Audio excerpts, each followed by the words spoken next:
Hey, everybody. Welcome to another episode of Nobody's Favorite Podcast. We have the illustrious Vibe Lord Z's with us in the building today. Oh, now him hitting the horns for me.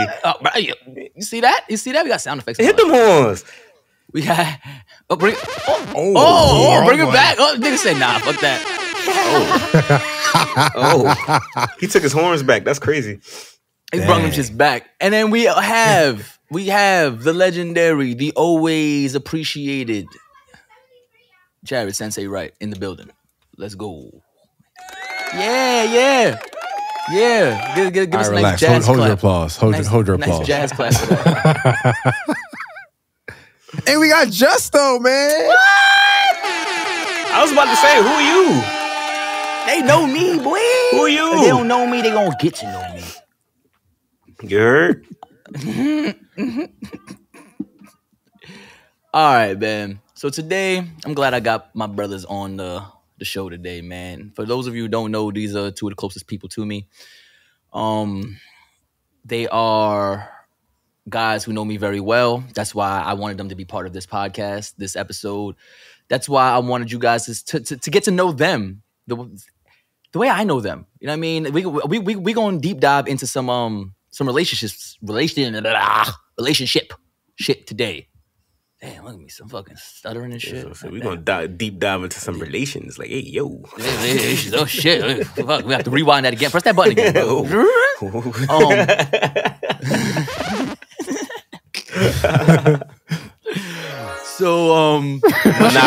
button was zesty, bro. That shit was magical. Okay.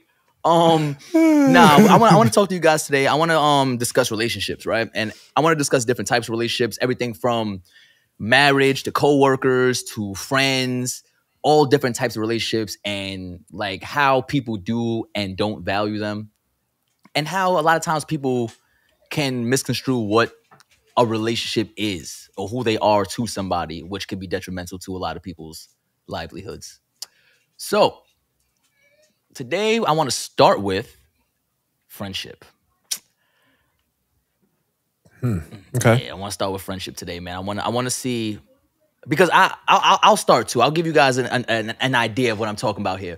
So when I think about friendship, right, I think about people who may not have similar things in common, but they're people who want to have things in common. Like us here. We might not all like the same things, but we like each other enough where we're close enough that we'll try new things, right? So when I think of friendship, it's hard for me to navigate what friendship is these days with newer people, I guess millennials or whatever you want to call them, newer people, the younger fucking generation. The younger millennials? Yeah, it's very hard because I don't see, like, I think you guys can agree that we don't see, our generation doesn't see friendship the same way the younger people see it. Right? Like we have a much more valued ideal of what friendship is. Like we see left and right these teenage kids killing each other, and they were just hanging out yesterday and now one shot the other, and it's crazy. It happens with our generation as well, but not as much as these young kids, man. Like and it kind of blows my mind as to like where it's coming from.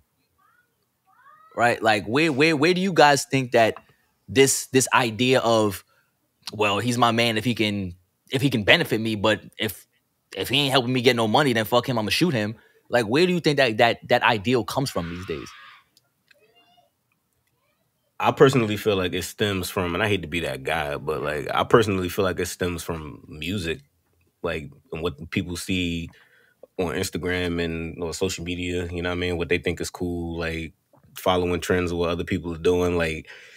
Just like even with what was the dude name that killed his mans and then made a song about it? YMW Melly. Like allegedly. Allegedly killed his mans and then made a song about it. Like I feel like when that's who they have to look up to, like that's just kind of the energy that, you know, presents itself, and that was kind of glorified. Like a lot of people, most people know the lyrics to that song, know what the song is about, and still bump it, bring that kind of energy to themselves and around themselves. So like us growing up, we didn't have songs where people was talk about like killing their mans or nothing like that.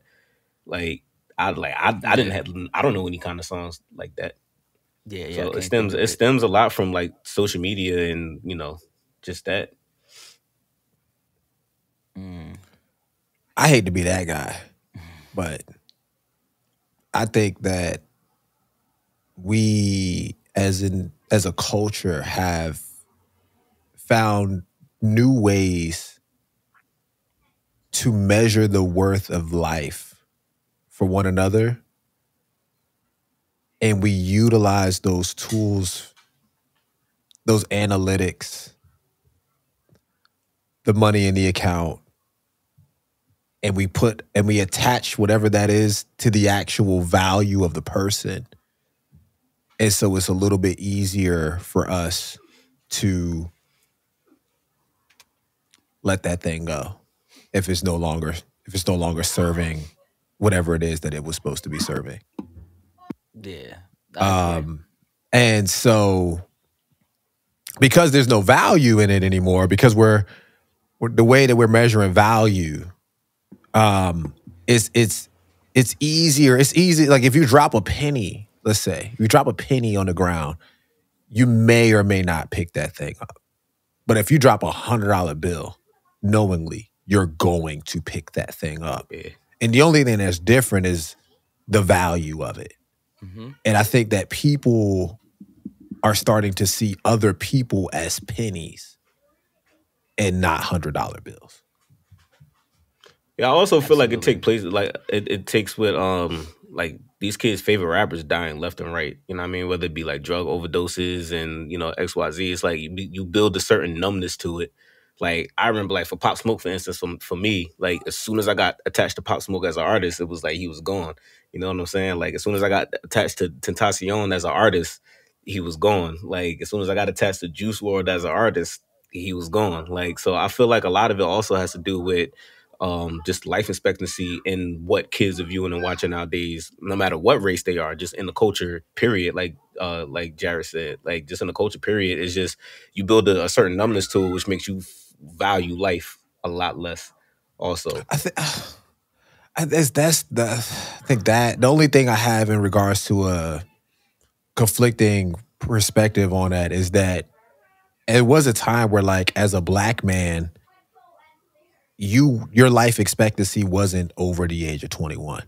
Mhm. And we still weren't doing this. Like anybody who was over the age of 21, it used to be a culture term that we would be living on borrowed time. Happy birthday, homie. You know what I'm For me, saying? You know what I'm saying? Like it was like, oh, I'm living on time I wasn't even supposed to have because I was supposed to be gone already. right? Right? Like that was the actual culture. I think that people just don't, because that's not the culture anymore, we just don't value one another the same way.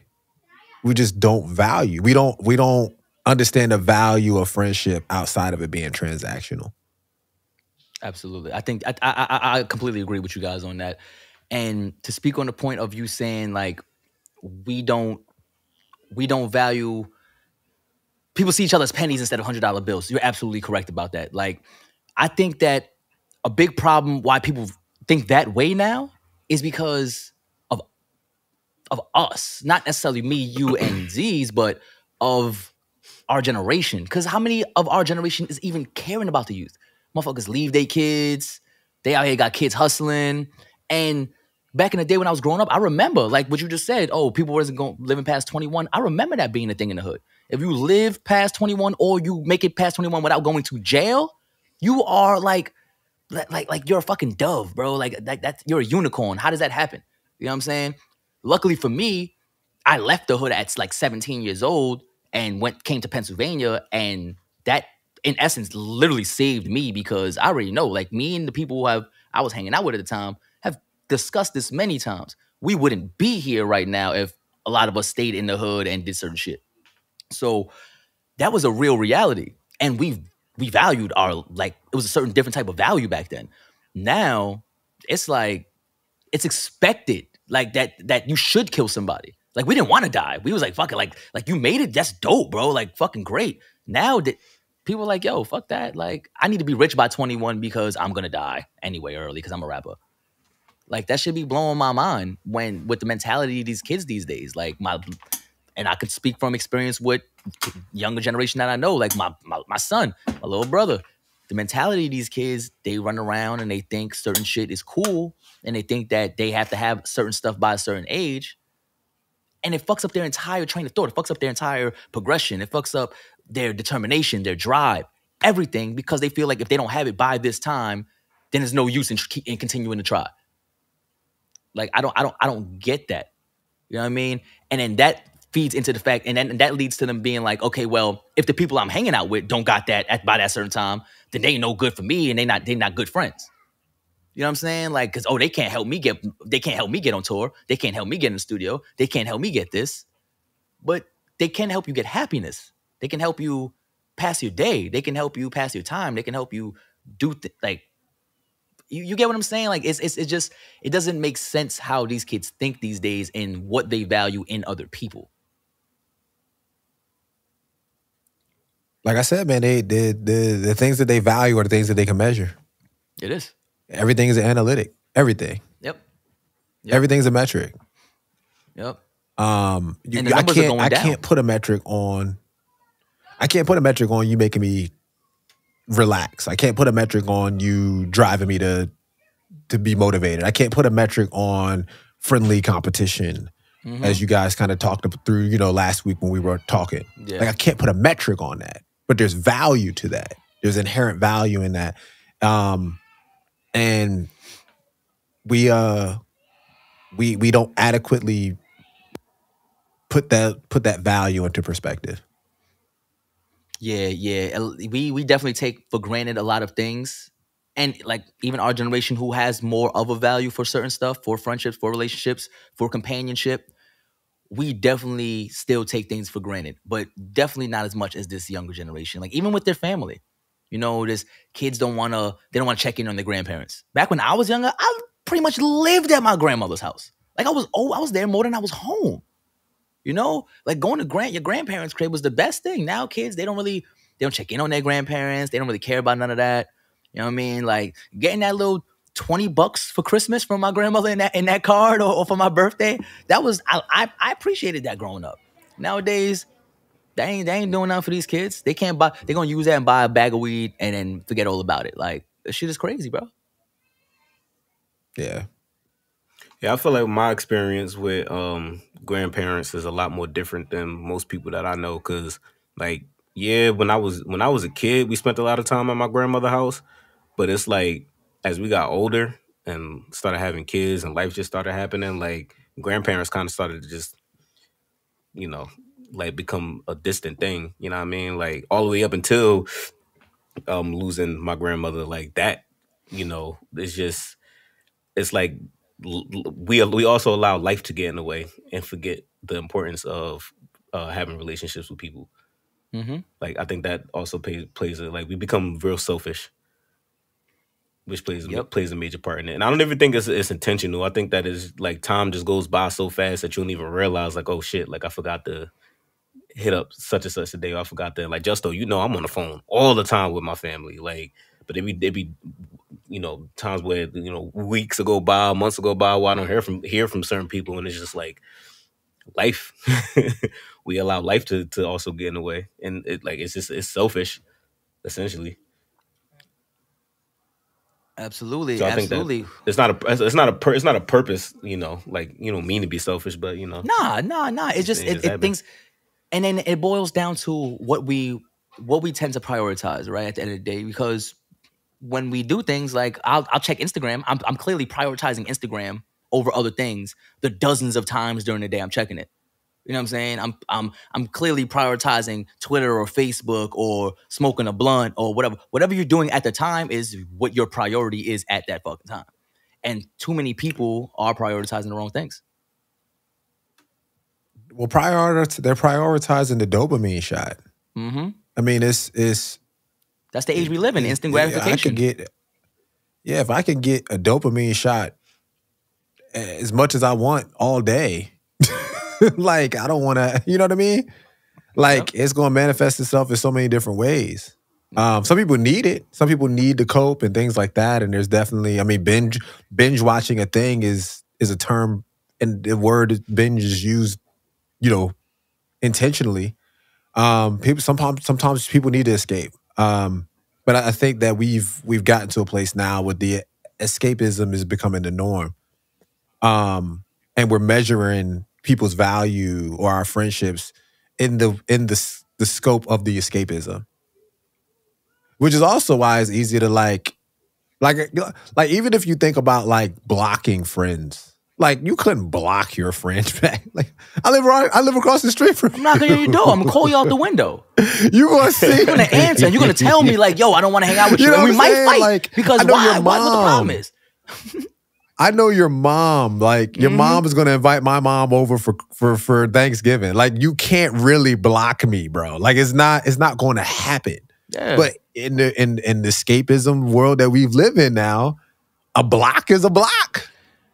And then I'm supposed to act like you really blocked me. I can't hold you accountable to the conversation that we had a disagreement on. And this is how we regress. Because you don't understand the value of what you've lost. Yep. You've dropped the penny, and you have the choice in that moment whether or not you're going to stop to pick it up or you're going to keep walking. It's not the $100 bill. The $100 bill, it don't matter what's going on. Unless you getting shot at, you going to pick that $100 up. And the crazy thing The is penny- that like I thought that this was just me. Like y'all bringing something to my attention now because like growing up, it was easy. Like I feel like we moved around so much growing up that I didn't have time to get attached to friends. So like when I became an adult, it was easy for it to like even to this day, like it's easy for me to be like, well, I don't really need you anyway. You know what I mean? Like you could be replaced easily. Like I think that could play a part in it too. Like how what's people's upbringing like? You know what I'm saying? Like how would their parents' friends relationships like? Are their parents still friends with the people that they were friends with like when they were younger? You know what I mean? Like I think that plays a part in it as well. Absolutely, Big time, for sure. Absolutely. And what I've realized, bro, is that a lot of my friends growing up, because I grew up in the same area that my parents were from. Like my mom was from Brooklyn, but she was always in Queens, in the area that I grew up in, because that's around the area my father was from. And a lot of my friends on Facebook, when I look at their pages, or whatever, and I see them like post pictures with their parents, and they'll tag their mom or they'll tag their dad, I'll see that their mom or dad has a mutual friend of mine, and it'll be my mother. You know what I mean? I'm like, oh shit, like your parents know my parents. Like I should have put two and two together. We're from the same area, but yeah, like they still have connections till this day on social media and different things like that. Whereas my mother's not. If my mother gets into an argument with one of her friends that she's been friends with for 20, 25, 30 years, she's not gonna be like, bitch, I'm about to block you. She's not doing all that. That's not, no. They might have their falling out, not talk for a little while, but they still gonna have each other on Facebook. They still gonna be saying this. When they ready to talk, they gonna text each other or call each other. Ain't gonna be none of that petty, immature blocking shit. That blocking is a mind fuck for the person who's doing the blocking primarily. It makes you feel like you have a certain power over that other person. Oh, now I'm making sure that you can't contact me. That's all it does. Because in essence, if the person texts you, you can just ignore it. You don't have to text them back. Nah, man, this is my self-care. What you talking about? I was gonna say I block negativity though too. So like, because I'll block the hell out of a nigga. I don't care. But that's what I'm saying. That's you trying to take control of it. You're saying, oh, I don't need your negativity. I'm taking control and I'm going to block you. It's the same aspect in a person in your context. Oh, I don't need you to keep asking me for money. I'm gonna block you, even though that's your brother, and he's asking you for money because he just came out of rehab and he needs to get some food and he doesn't want to fucking like relapse. But you're like, fuck you, I'm not giving you nothing. Like there's certain things that send him to my assistant. That's what I'm saying. Like there's certain things that people do because they want a sense of control. You know what I mean? And there should not be a sense of control in any kind of friendship. Like I'm not about to be a friend with somebody who ever thinks that they have the authority to block me on something. Like, nigga, what are you talking about, bro? Like, because you're not just blocking me, you're blocking my children. Because what if it's like my kid's birthday and I want to invite your kid to their birthday party? Now I can't. You know what I'm saying? You're blocking my wife. What if something, God forbid, something happens to somebody in my family and I'm like, yo, bro, like, I need to contact you for some reason. You know what I'm saying? Whatever the reason may be. You're not just blocking me. You're taking the authority of saying my life does not matter and I should not be contacting you for any reason. That's in essence what you are doing. And people, Nah, I don't think people should have that authority. I'm gonna block you and then hit Christian up. It don't make sense, bro. It don't make sense. Like like we've come into an age of people feeling that they have to have unnecessary power, and society has helped develop two real life diseases that didn't exist 10 years ago, like FOMO and instant gratification. Two things that go hand in hand. People, the fear of missing out. People will go crazy because they missed out on a concert. They missed out on a party. They missed out on anything. Well, hold on. What's that? FOMO, for me, is why this whole thing is what it is. What whole thing? What you talking about? Elaborate. Podcasting? God doesn't want you to know the difference between good and evil. And Adam and Eve was like, but if we don't take that fruit, we fear of missing out. Mm-hmm. I like how I like how you brought that full circle there. That to me is not anything that's new at all. That's always been the thing. People think that there's more and they're willing to risk everything for people are literally willing to. Adam and Eve had the entire world and risked everything for FOMO. You're right. But so FOMO's always been a thing. You're absolutely right. But what I'm saying in the reference of now that we have social media, everything your friends are doing, you can see. Every party they're going to. Back in the day, I didn't know if there was a party if I wasn't invited to the party. I didn't find out about the party until the next day at school after the party was already done. I can't have FOMO if it's already over. You know what I'm saying? And on top of that, like social media has made it to people feel the availability, like social media. Availability. So because the fact that we even know all these people even dying. You know what I mean? Availability and access has turned FOMO from a problem to a syndrome. Has taken the fruit in the garden and multiplied it by every fruit in existence. Absolutely. And what it's caused now is the need for instant gratification. Oh man, if I'm gonna miss out on that, I have to do this. Oh no, I can't miss out on that. I have to be there. I have to do this now. And it decreases the value of what we currently have. Yep. Because there's so much more that we could have. Yep. Or that there's so much more that we think we could have.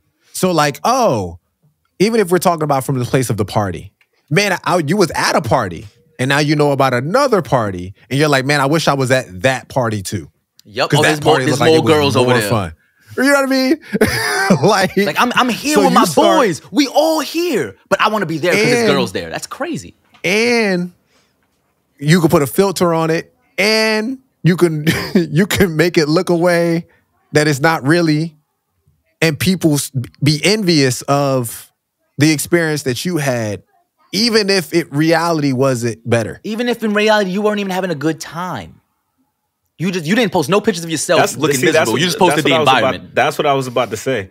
A lot of people don't even realize that most of the people that's posting pictures with them smiling and having a good time and stuff like that, like people hide and they hurt on all over social media, and then looking at the pictures and stuff, thinking that their life is just 100% and they got everything figured out and they doing everything that they set their goals out to be. They're not showing. Nobody ever shows the failures. Nobody shows the failures out. Nobody posts the failures. Everybody only posts the result, but nobody posts the failures. Like I think that is something that people need to also realize too, is that like everybody don't all got it together.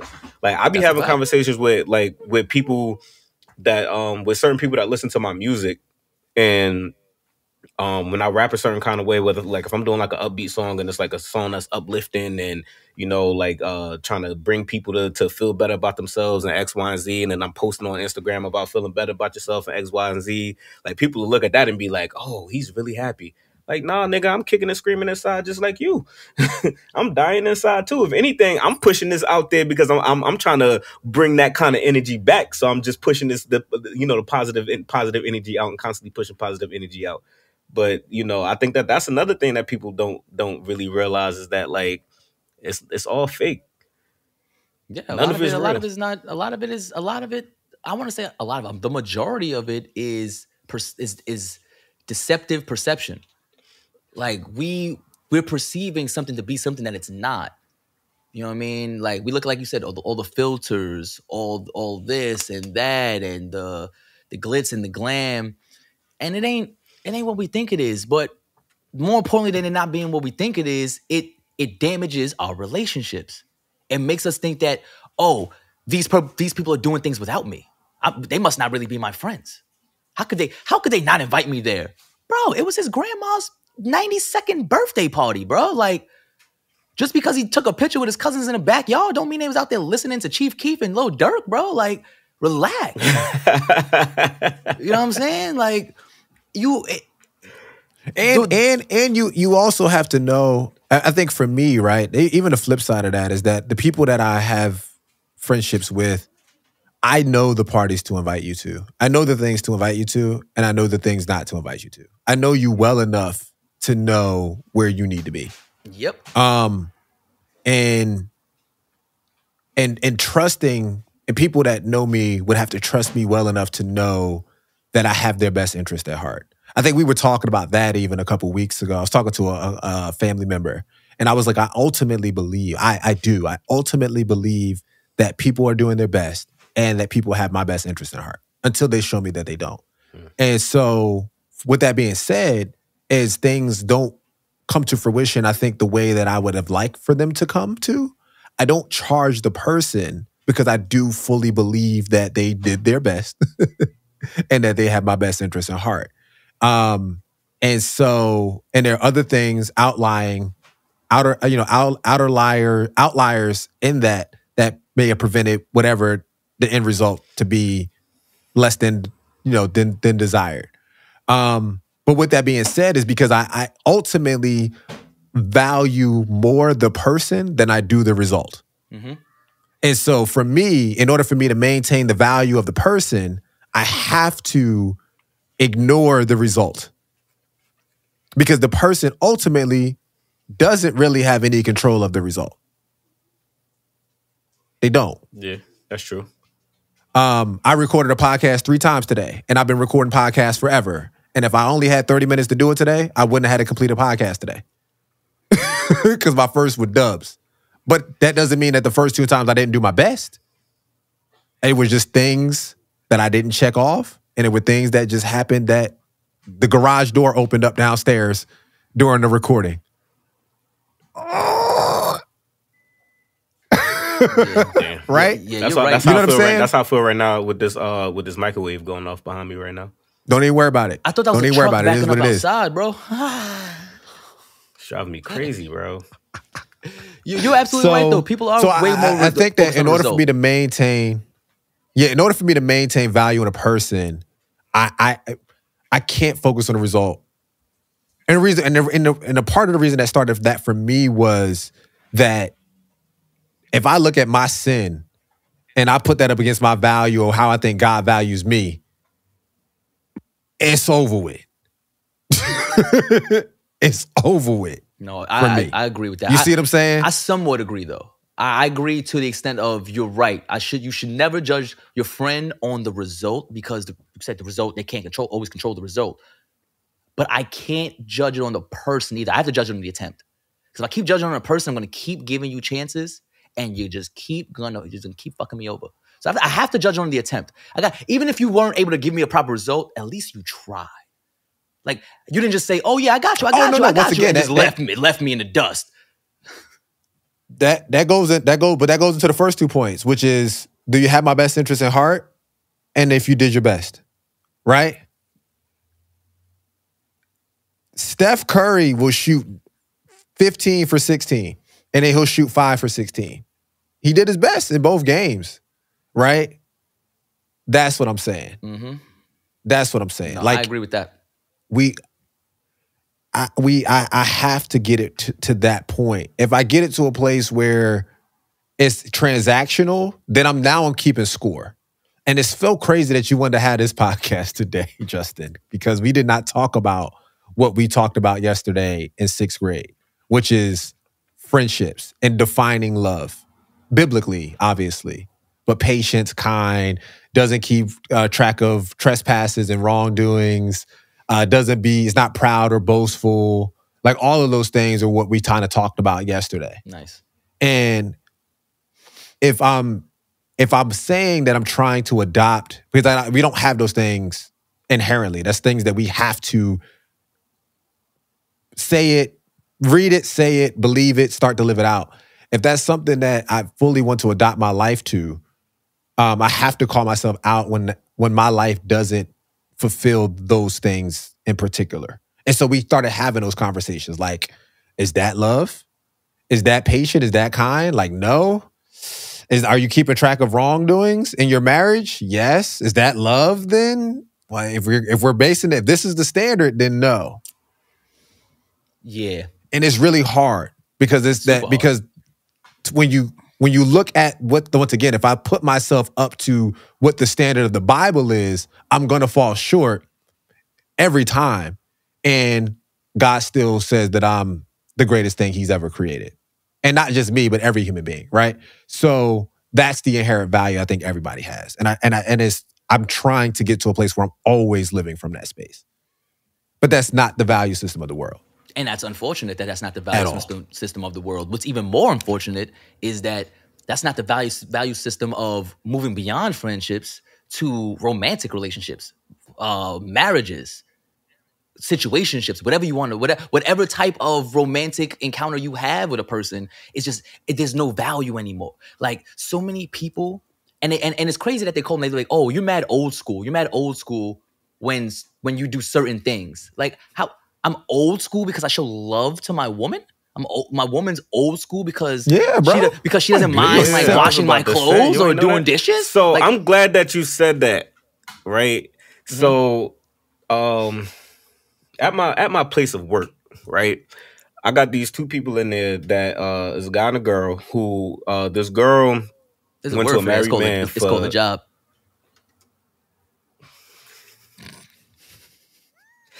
So this girl went to a married man to ask him for advice on like why she feels like she hasn't been able to like really hold on to a relationship, and where she lacking at, what can she do better, XYZ. And she didn't like the advice that he gave her, but in that conversation, like her response to him being married for as long as he was married for, she didn't understand that this is why he's been married for as long as he's been married. Like people don't understand the amount of patience, like the lack of patience in relationships is like, boy, like the things that like when people say, "Oh, I'm not going to deal with this, I'm not going to tolerate that," like that's understandable. You should have a threshold for what you're going to tolerate. You should have a threshold for things that you're going to deal with and not deal with. But at the same time, like you can't always. I feel like people always expect themselves in people or what they would do in people, but they don't realize that y'all not from the same. What's the word that I'm looking for? Background. Like y'all not from the same. Yeah, like y'all not from the same upbringing. You know what I mean? Like y'all not from the same realm. Essentially, like you don't know what that person's life was like. That person doesn't really know what your life was like. And with that being said, people don't actually take the time to learn one another before they decide to lay down. So that also has a lot to do with it too. You get so focused on, like you said, the glitz and the glamour of things because you want instant gratification. Like people want instant gratification in people too. Like, oh, this person is going to be the one because they're doing X, Y, and Z. Because right now, this is what they're doing. But you don't even know. Like you're ignoring everything else that they do though, because you're so focused on the glitz and the glam. And they showing you who they are from day one. Like nothing changes. You know what I mean? But you ignore all that because you see what the instant gratification is. But the longer you spend time with that person, the more you start to see, I guess, essentially what their true colors is. But yeah, like it's the same thing with that when it comes to relationships. Like people don't really see things for what it is in the beginning also with that, which is why a lot of the times that doesn't last. Yeah, people just go for it. People want, again, I'm tired. I hate to keep using this term or this word or whatever, but the instant gratification, the right now. They want, if, okay, me and my wife are having an argument, but I'm horny, I'm going to go fuck. So I'm going to go find a prostitute. I'm going to go to a strip club. I'm going to get drunk and hit up my ex, or I'm going to do something to get that instant gratification tonight. He's not saying that he will she's actually not giving it to me. do that. He's not saying him. Yeah, not me. I'm just saying in general, like people take that and they're so conditioned to it. And the problem is people don't even realize how they're applying it. So you're so conditioned to, oh, I want this snack right now. Boom, DoorDash. I want this thing right now. Boom. I want to watch this show right now. Boom, Netflix. Back in the day, if I wanted to watch Fresh Prince of Bel-Air or Family Matters, I had to wait till what was it, Friday night or TGIF for fucking for Family Matters and all of that. Like I had to wait till Friday. There was no Netflix. There was no on demand. That didn't exist unless you had a TiVo. Yo, real quick sidebar. Real quick sidebar. I don't give a fuck how mad me and my wife are at each other that night. We getting it in, and we going, just be mad about whatever we gonna be mad about. But it's going down. You can be mad about whatever you mad about. I'm not leaving this house, woman, to go find nobody else. we getting it in. I think the thing that I keep hearing is not even instant gratification, is people are more interested in serving themselves. Yeah, absolutely. Absolutely. And when the person that they're with no longer serves them, they are dismissive of that person. Period. Like that's the standard. The standard is you need to serve me. Yeah. You need to serve my needs, my desires. Instagram needs to serve me. When Instagram goes down, everybody runs to Twitter because Instagram is no longer serving them, and they all want to pout about why Instagram is down. Right? And not to cut you off, I want to speak on that. I want to speak on what you just said. People running to Instagram and Twitter because shit is not serving them, right? And then they get mad at Twitter and Instagram, the pages that they decide to follow, and be like, I'm taking a social media break. Bitch, you follow these pages. You wouldn't see this if you didn't decide to hit the blue button. So now you're mad at your own life choices. Crazy. Continue. Well, I mean, even like from let's take a step away from even like friendships. So like, oh man, I love this celebrity. This celebrity speaks for me. And then when they speak to something that doesn't serve them personally, they're ready to cancel that particular celebrity, right? Yep. Like we live in a society where everybody's trying to serve themselves. And if that's the standard, that's going to change. The things that I needed service in 5 years ago, I don't need service in now. I need service in new things. That's why we have to know what the standard is. I think that the main thing, we're talking from a romantic perspective, is we have to have a solid rock standard of what the husband is supposed to be and what the wife is supposed to be. And we both have to believe that we are going to live out that thing. Yeah. So that when you're not acting that way, I'm not attacking you personally. I'm only holding you accountable to the things that we both believe you to be. And I know you can be these things. Matter of fact, I know them so much that I'm willing to stick with you even when you're not these things. I think that's the first thing. The second thing is, as far as my marriage is concerned, I'm not just married to Chelsea. I'm married to Chelsea and her entire family. Mm-hmm. So if I lose Chelsea, I lose Chelsea and her entire family. Yep. If Chelsea divorces me, she loses me and my entire family. And things become a whole lot more. It's a lot more weight involved when you got to pull two things apart that have that many things attached. But when you keep those things separate from the very, very jump, where it's like, oh, you pay that bill and I'll pay this bill. And now we're just roommates who are essentially, you know what I mean? We draw lines and sands and areas to protect ourselves, to serve us one again, to prevent things from happening in our past. And those things tend to be things that drive down the value of the relationship. I'm always looking for ways to increase the value of my relationships. What can I extend further so that person knows how I value them? What can I extend more in my life so that person knows that I don't think of them like any other person? And that's with everything. Mm-hmm. So, like I said, if I got a divorce for Chelsea, like Jay doesn't have Chelsea anymore. Like I have to think about that. Jay, are you that mad? You that mad? Like, bro, you better get. It's not about you. It's bigger than you. It goes It's to what bigger than you. It goes to what we've been seeing every Sunday for the past few weeks. People are building on sand instead of building on the rock. So, in essence, It's bigger than you, bro. in essence, all these people. It's big. All of this stuff is There used to be a time bigger than you. There used to be a time where marriage, okay, you love somebody. I want to assume that the majority of marriages are based on love, right? Of course, there's other factors, but I want to assume it's based on love. You're going to marry this person because you love them, right? So, but that wasn't the rock. The rock wasn't love. Love gets shaky. Love is like sand. It can move. The rock was the belief. What was the belief in the marriage? Why are you getting married? Is it at one point it was a religious thing or it was a cultural thing? Those were the two major reasons why people believed in the institution of marriage. It's in my religion. This is what we believe. This is what we do. When people love each other, when there's a union, they get married. If people don't have a certain religion, they still have a culture. Culturally, this is how our unions are. We have a wedding. We have not necessarily a wedding, but we have a ceremony. We become one. This is our union. This is our marriage. Nowadays, yeah, people might still be in love, but the rock now is business. It's all business agreements. Oh, can this person help me pay my bills? Is this person going to get rich? Do I want to spend my money on this person if I become rich? Can I see myself building a business with this person? Like, that's all it is these days. Everybody's looking at it from how they can benefit themselves.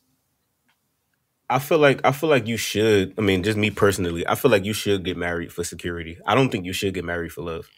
Because like you just said yourself, like love is shaky, love moves. You know what I mean? Like that security shouldn't be money though. Analogy that y'all use.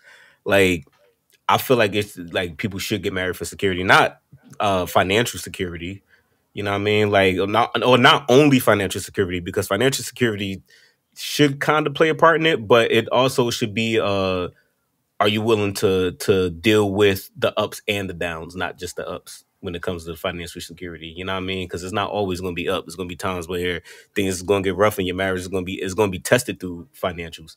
You know what I mean? Like, but that security of the security, kind of security I'm talking about is like actual security. Like, can I, if somebody was to break in the house, you know what I mean? Like, are you going to be able to keep me and the family safe? You know what I'm saying? Like security like that, like security, like, if the car breaks down in the middle of the road, can I depend on you to, you know what I mean, come out there and do what you can, whether it be to call AAA if we got to call AAA, or change a tire if I need a tire change and things like that. You know what I'm saying? Like, I feel like you should have things to bring to the table other than just love. Absolutely. I think that. Oh, go ahead. No, I was gonna say absolutely. You have to bring. I was just saying, love should be the bare minimum you have when you get married. Like you shouldn't marry anybody you don't fucking love. But back in the day, it was the rock was not the love. The rock was the love was that was the excess. Like, oh, I love you, and we both believe in God, and we both have the same love for God, and God loves us. Or what? I'm sorry to cut you off. Like, I feel like back in the day, like, they didn't get married because they loved somebody. Like, back in the day, like, they got married because it was, what can you do for my daughter? You know what I'm saying? Like, when kings and queens was getting married, and they would send messengers from one side of the land to the other side of the land. Yeah, I'm not talking about arranged marriage. I'm talking about two people who meet, like two people who met each other and want to have a union together. I'm not talking about an arranged marriage. That's different. But that can even go into the cultural aspect of what I said. That's their culture. That's the rock that it was built on. The arrangement. They're not going to go against their culture, whether or not they love this person. But it's also what's up? But it's also bigger than just the two people. Yeah, absolutely. And I think that's the kind of weight that I'm trying to talk to. That's the value of which I'm trying. Like, you having an. I mean, and I'm not saying. Let me preface this, please. Hold on. Let me take a step back. If you are in an abusive relationship, do not stay. Oh, come on. Yeah, Let me just say that. If if you are in an environment where it is actually dangerous for you to be in physically, mentally, spiritually, get out. Yeah. I'm not stating that. Now that's not biblical. Biblical is the only thing is adultery. But I can't advocate for somebody getting hit on Yeah, not at like all. physically and then saying that you No you type need to of tough abuse. that out. Physical, sexual, mental, none of Yeah, that. yeah, I can't. I saw. So let me preface it there. But Yeah, Diddy. right, but it was I'm sorry. even in I'm those. sorry to cut you off. Just real quick, bro. Y'all too serious for me. Y'all so serious, man. What do you Y'all mean? so brother? Because serious. I'm trying to bring value. Yeah, we've laughed. So we is bigger than just you. I think that's what I think for me. I mean, love the word love. You're supposed to love everybody. Like period. That should be bare minimum. You should love everybody from the CEO to the homeless guy that's asking for $1. And if you love him enough, you should give him one. Yeah. Right? Yeah, that don't mean be in love. should That don't be mean just give your something butt that- out to everybody. Don't be in love with everybody. Yeah, no. Not be in love.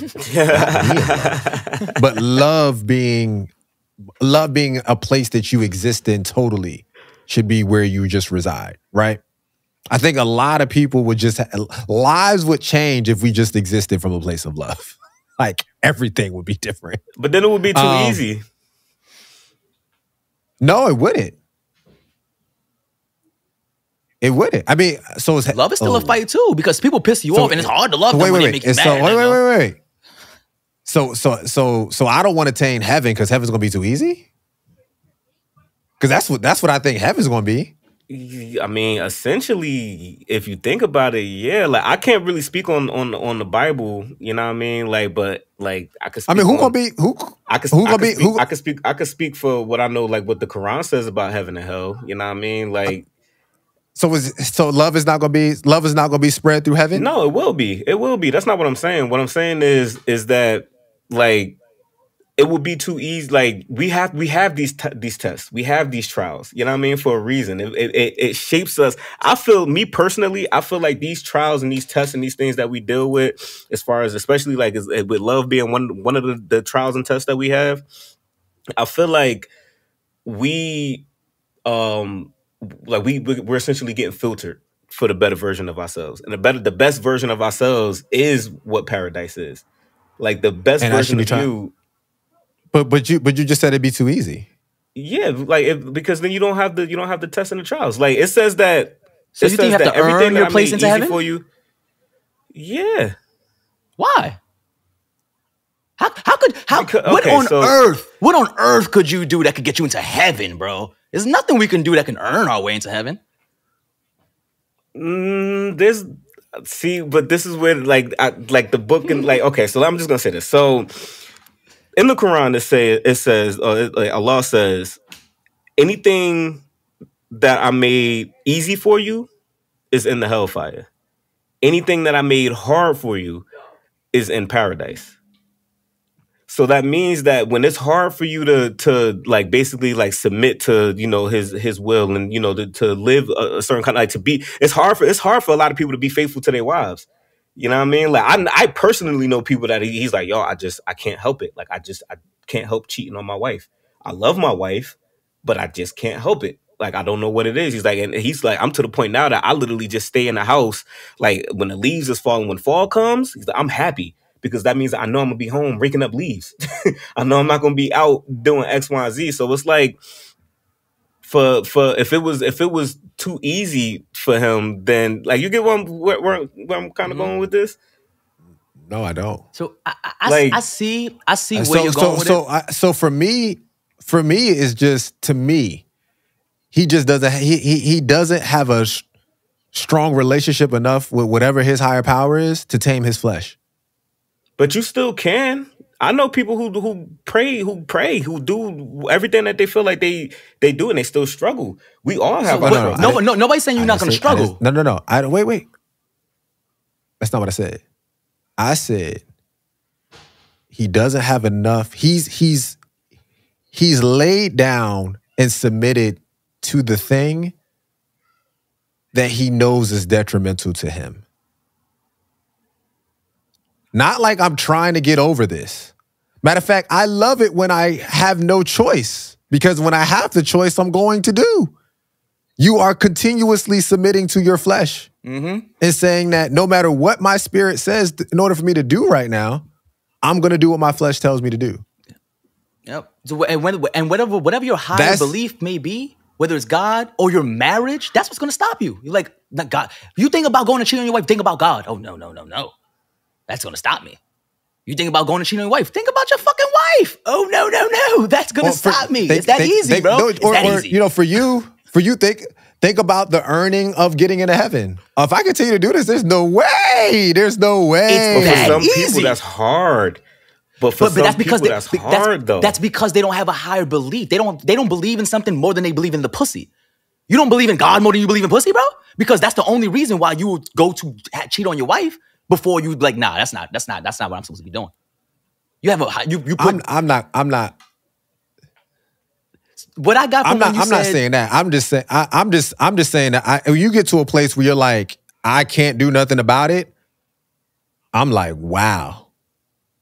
I mean, that's the part for me. That to me means that whatever you can't do nothing about means more to you than whatever else you believe in. Like a heroin addict. So how do y'all? So I was about to say. So what do we say about people who? Because like sex is just an addiction, right? Like alcoholism is an addiction. Like dealing with intoxication is an addiction. But there are people that are. There's people that go to rehab for sex. They are. But and there you go. There's something that they care about more than sex that caused them to go to rehab. They don't want to be addicted to sex. So they believe in something. So they went in and fought. They did something to fight that instead of going to church. I mean, church man can be said that some people's churches rehab. He's happier He said he's happy finding things to do around the house. That's his form of rehab, right? Because you don't necessarily have to go to, like, if you find a way to, you know what I mean, like prevent yourself from doing certain things, you're doing that to prevent yourself. That's kind of hopeful thinking. Like you have to have a really shitty house to every single day you're gonna fucking be able to clean something up to stop you from smoking crack, bro. Like you gotta have a real dirty fucking house. Like so, or build a chair. Like it's more than just cleaning. Build a chair. Like so, there's plenty of things, but certain things said, give you structure. Like you sitting in your house building a chair by yourself, you get mad. You're like, fuck this shit. I'm gonna smoke. I'm gonna go hit a rock. Boom. You're gonna go hit a rock. If you're in a church or in a rehab or in a facility, and there's people that are there that can help you, and they see that, they're like, oh no, this nigga's about to drop the ball. Hey, bro, come on, let's go. Let's go do this. I ultimately think that, Aziz, you are right in regards to it is hard. It is difficult. I think that the things that are put into place in any religion is designed so that everybody that lives it out lives in a place of love. Mm-hmm. So as a Muslim, and I don't know a lot about Islam, but as a Muslim, if you are speaking to God 5 times every single day, mm-hmm. and your God loves you, and you believe that your God loves you, when you get up, you should love people. Oh yeah, absolutely. Period. No. Like, period. Absolutely. And so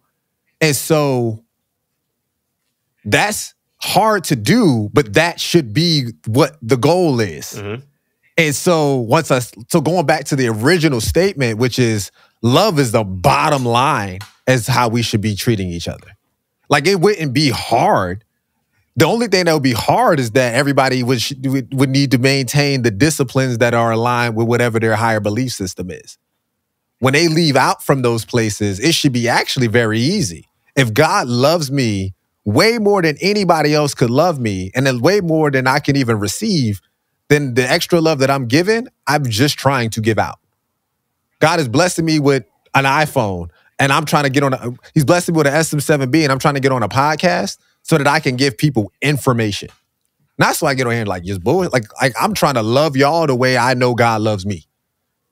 Because y'all may not get this from God. Yeah, but right also now. In that when people also don't have an understanding of the devil and what his abilities are, when you leave certain openings for the devil, like we all are born with our own natural temptations, right? Like we all know that we have things that are our desires. You know what I'm saying? Like we all have to fight our desires every day. I don't give a fuck. You got to fight your desires every day.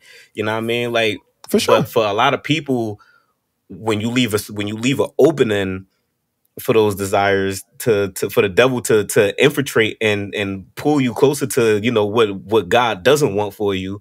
You know what I mean? Like, those are the things that I'm saying that, like, it would be too easy. You know what I'm saying? Like, So because for us, like, we already know that we gonna sin. You know what I mean? For all of us, I'm talking about humanity when I say us. We already know that we're gonna sin. You know what I mean? That's without saying. I don't care what the belief system is. We all have that underlining. You know what I mean? Like, so we have to seek that repentance.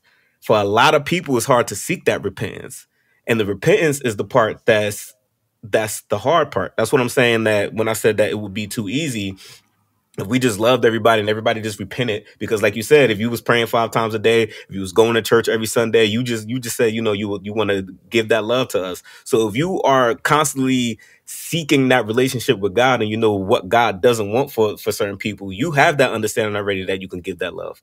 You know what I mean? Like, it, so that's easy for you. But for a lot of people that don't have that and lack that, like, it's not, it's hard, and it would be too easy if we all just loved each other. There would be no repentance. Nobody would have that. no, There no, would be no, like, I disagree, because I feel like it's easier for me to repent because I know God forgives. Like, because I have a relationship with Him, and I know even in the sin, when I didn't know Him, He's been blessing me and He's been forgiving me, and He's continued to making sure that I'm keep a roof over my head and da da da da. In the midst of me doing, it's essentially turning my back on Him.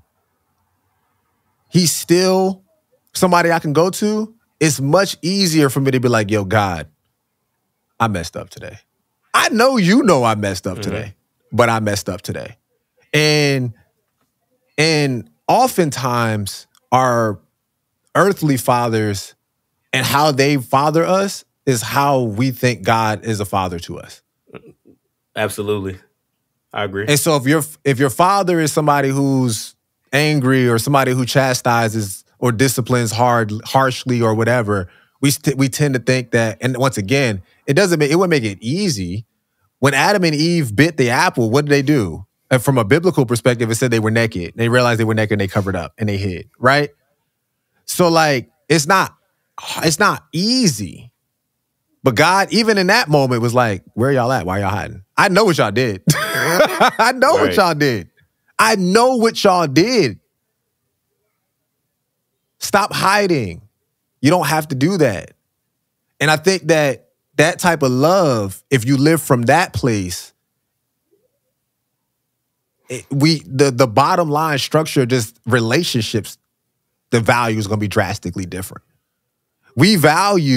The American system values the 7 deadly sins more than we value anything else in the world. All 7 of them. That's the American value system. That's the world. That's not the world. That's America. Yeah, there's a lot of That's the world we see. There's a lot of countries that are the government is a religion. lot. It's a lot of the world, but it's not the world. It's not the world. It's not the whole world. No. Not all 7. And it might be some of them, but it ain't all 7. It ain't lust and greed and gluttony and pride. It ain't all of them. I don't know, America man. is all of them. I was just watching a documentary that blew my mind. I don't really want to speak on it too much because it's going to take us off topic, but boy, oh boy. So I've listened to you guys. I was like, I've taken it in. What you got for us, Justo? I feel like the word hard is being used too easily here.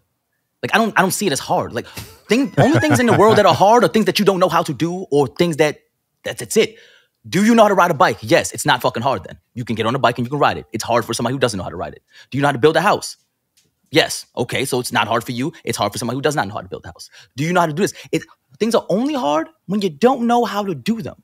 Or things are hard when you don't know what the aftermath is going to be, because you're cautious about it, right? You're religious. You go to church. You know beating your dick is wrong. It ain't hard not to beat your dick, bro. Just be like, oh shit, I'm not supposed to do this. And don't do it. Like, it's really that simple. It's not hard. It's not. In essence of, if you know why and how this should not be done, don't do it. You know adultery is wrong. Yeah, but you know you're not going to go. But there's people that, I'm sorry to cut you off. There's people that that live in the house of God, essentially, right? No matter what Mhm. religion, and they still struggle with porn addictions. I think that's And the biggest. Isn't that like the biggest thing that we have right now in America? And Is it the goes porn back, industry is like the biggest addiction that people got? For sure. and For sure. Lust. and I mean, for me, it just go back to yeah, lust. But lust. yeah, It's porn, lust. for sure. But to me, that goes back to what your highest belief system is. Your highest belief, regardless if you're in the church or not, your highest belief system is not the church. It's not God. Because whatever your highest belief, when your highest belief system is money, guess what? You don't let niggas owe you a dime. If a motherfucker owes you money, you go kick in their door and you go get your money, right? When that's your highest belief system. How? You go kill a nigga for money? Because that's what you believe in, but you won't stop beating your dick for God? So that doesn't make sense to me. That doesn't correlate to me. You know what I'm saying? Things are hard when you don't care about the outcome. I mean, when you don't know the outcome or you don't know how to do it. Things are easy Essentially, when you don't. Yeah, things are easy when you don't care about the outcome and you know how to do it. I guess let me say it this way then. For what you just said. So people who have an addiction or something that's hard for them to stop doing, they don't know how to stop doing it. That's the hard part. That's the hard part. They don't know So how. hey, I've been doing the thing. I mean, even we're talking about, I mean, biblically they're called strongholds, right? So it's like this is a stronghold in my life that I've been trying to overcome. My relationship with God has convicted me strongly to where I don't want to do this thing anymore. But my flesh, once again, this goes back to like taming your flesh. Mm-hmm. My flesh desires it. There's certain things that my flesh desires. It's not even sin at this point. I wake up in the morning and the taste of coffee just marinates on my tongue because my body's like, it's time for coffee. Conditioned. That's not a sin. Mm-hmm. That's what my body is now. That's a stronghold that my body has now on me. Mm-hmm. And I have the ability in that moment to be like, I'm going to listen to my flesh. I'm going to go downstairs and I'm going to make this coffee, or I'm going to spend time with Jay and that coffee desire can wait until I get done, right? And you have the ability to make those decisions. I think that for people who've never done a thing like broken a stronghold off, you have to know how to do that. And there's several ways you can do that. But ultimately, I think that, and I'm about to bring this all back into the podcast, it's something bigger than you. Mm-hmm. You have to have something outside of yourself that knows you well enough, that you've shared with and been vulnerable well enough with, to be like, yo, I know you have a porn addiction. I don't ever want to see you do it, but have you done it in a week? No? Great. If you have, do better. Do better, mm-hmm. Right? It has to be bigger than you. Absolutely. And that's any relationship. They say Jesus was asked, what's the most important commandment out of the 10? And Jesus was like, stop playing with me with these questions. And he was asked again, you stop playing with me with these questions. He ain't say stop playing with me. I'm summarizing. I'm giving you the black. You modernized it. You modernized it. Yeah. Mm-hmm. And then he was asked one more time, and he said, the first and the most important commandment is to love God with all your heart, all your soul, and all your mind. The second most important commandment is to love each other as you would love yourself. Meaning that none of this stuff is about you. In fact, everything in your life would be drastically changed if you loved God first and loved other people as you do yourself. It wouldn't be no killing. It wouldn't be no stealing. It wouldn't be, all the other stuff that we worried about doing wouldn't even be happening. And that's the heart of it all. And that's why I have the belief system that I have right now. It's the heart of it all. It's bigger than me. It's not about, Jared, it's not even about you. It's not, none of this stuff is about you. It's all about God. Mm-hmm. And that boils down to even in biology, right? If you want to take it to there, in biology, scientifically, it's humans' basic need is to believe in something, anything. It's a basic human need, right? What is the number one thing you just said? To love God, to believe. That's your belief. That is a belief, right? That's your number one belief, right? So, and even if you need to correlate it with something, right? Oh, I can't stop having sex with people. Well, what matters more to you, sex or your marriage? I can't stop. That's what, And that's the part. Like, does your flesh matter to you more than your marriage does? You know what I'm saying? So Period. sometimes Does your flesh matter to you more than your friends does? that's Period. it. Like, bro, Monday through Saturday, it's, I don't want to say difficult for me to wake up, but I don't be wanting to get up all the time. I'd be like, you know, blah. Sunday, I know what my purpose is to wake up for that day, and the first thing I do is church. You know what I'm saying? There's no issue with me getting up. I'm the first one up in the house. Like, I'm the first one up in the house on Sundays. There's no issue. None of that. Monday through Saturday. But yeah, I think ultimately, I mean, but once again, that to me, if Jesus is like, yo, the first two ones is relationship things, that's to me, that's the importance of a relationship, bro. Like if we're and that's what we're talking about on this podcast. Yeah. Like that's how important relationships. For those who forgot, we bring it back. This was about relationships. Like that. That's how. For those of you who lasted this long, to me. It's so bigger. It's so much bigger than me. And I used to be the star in my show, and now I'm not even. I'm the extra. Bro, I'm the supporting cast. It's and I love it. I think that's one of the biggest problems that people have. You know they don't crazy? realize how good it is to be the supporting cast, bro. But you know what's crazy is that my wife feels like she's the supporting cast. And so what do we do all day? Just support each other. Bro, that's crazy. It's once you realize that it's not about you and you're supposed to be supporting your partner and you run around and act like it's a supporting cast, you have a marriage that you have two people where they're just supporting each other. It blows my mind. It's crazy.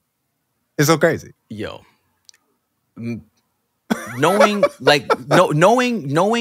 what your benefit is, not benefit. Let me take that back. Knowing what your purpose and your addition to a relationship is matters a lot, man. Because a lot of people tend to think that they're gonna be in a relationship and okay, cool. You know, I got my friends, my lady has her friends, they go on their girls' trips, I go on my guys' trips, and everything you guys do is separate. The only time you guys are together is the 3 hours that you're awake when you come home from work, and in that time, she gotta cook, you gotta take care of the kids, you gotta check homework, and then you go to bed. And people think that's gonna lead to a successful relationship, and it don't. It never does. It leads to people being, oh, you're always out, you don't spend time with me. Or, why are you always out? You got a side person? Or, this person has problems with their friends now, they're going to start accusing you. Oh, I don't think you have good friends anymore because I think your friends are going to make you cheat, but because their friends do things. You got to have common interests. You got to have commonality. Mm-hmm. You know what I mean? You guys, there's no way you can support each other if you don't like what the other person does. How are you going to support something you hate?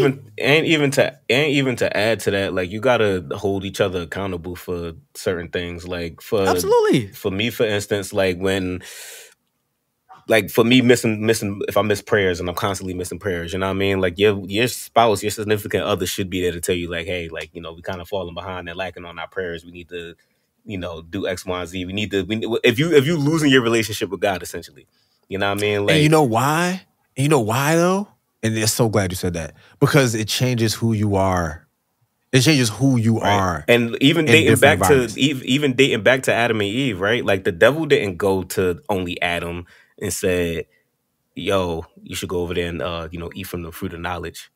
Like he didn't go to Eve by herself to say, yo, you should go over there and eat from the fruit of knowledge. He went to them together at the same time, because he knew that if he went to them separately, then one of them will hold the other one accountable for it. And that's another thing that people don't take into consideration at all. Like the man and the woman of us being put here, like Islamically for us, like it says that marriage is 50% of your deen. Marriage is 50% of your way into heaven. Like your wife is literally half of the reason that you're here. You know what I mean? Like, because what is it? The happy wife, happy life, happy spouse, happy house. That's that whole bit. You know what I'm saying? Like, so it's like you gotta also take it to, you gotta hold each other accountable. We've been holding each other accountable since we got placed here. Like Adam and Eve, they held each other accountable. You know what I mean? Like, and the devil is not gonna go to you one by one. He's gonna go to you all together. So you gotta fight certain things together. Your relationship has to be fought together. Like, I mean, your relationship struggles have to be fought together. It can't be one sided. Communication is such a huge thing. You know what I mean? Like all those things. Yeah, man. Yeah, no, I agree.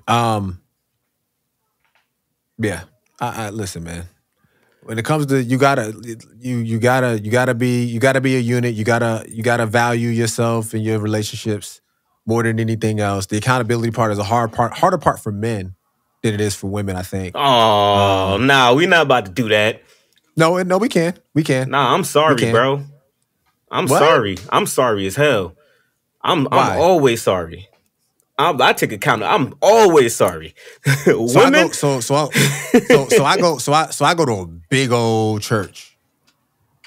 Actually, we can even just say from a place of just the amount of single fathers. We're not even going to talk about church. We just talk about the amount of single mothers versus the amount of single fathers. Yeah, but like also Like men, in that though, how many women just be keeping kids just to be spiteful too? but we didn't. That wasn't always the case. But being single moms was always the case. Nah, bro, that's what they portray, bro. I'm not even that. even as we're Government having did the to us. accountable. Even That's what the even if government we- do. You